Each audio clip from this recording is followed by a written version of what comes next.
Albert Einstein once said, everybody's a genius. But if you judge a fish by its ability to climb a tree, it will live its whole life believing that it is stupid.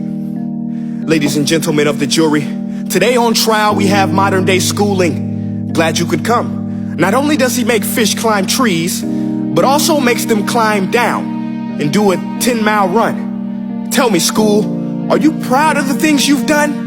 Turning millions of people into robots, do you find that fun? Do you realize how many kids relate to that fish? Swimming upstream in class, never finding their gifts, thinking they are stupid, believing they are useless? Well, the time has come, no more excuses. I call school to the stand and accuse him of killing creativity, individuality, and being intellectually abusive. He's an ancient institution that has outlived his usage. So, Your Honor, this concludes my opening statement, and if I may present the evidence of my case, I will prove it. Proceed. Exhibit A. Here's a modern day phone. Recognize it? Here's a phone from 150 years ago. Big difference, right? Stay with me. Here's a car from today. And here's a car from 150 years ago.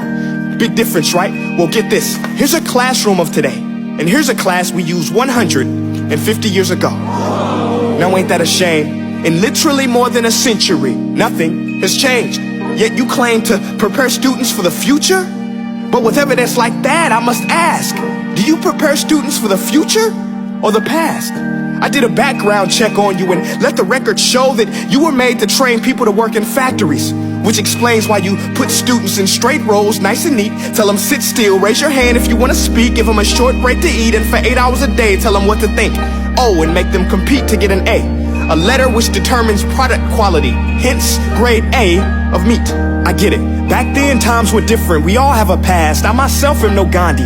But today, we don't need to make robot zombies. The world has progressed. And now we need people who think creatively, innovatively, critically, independently, with the ability to connect. See, every scientist will tell you that no two brains are the same. And every parent with 2 or more children will confirm that claim.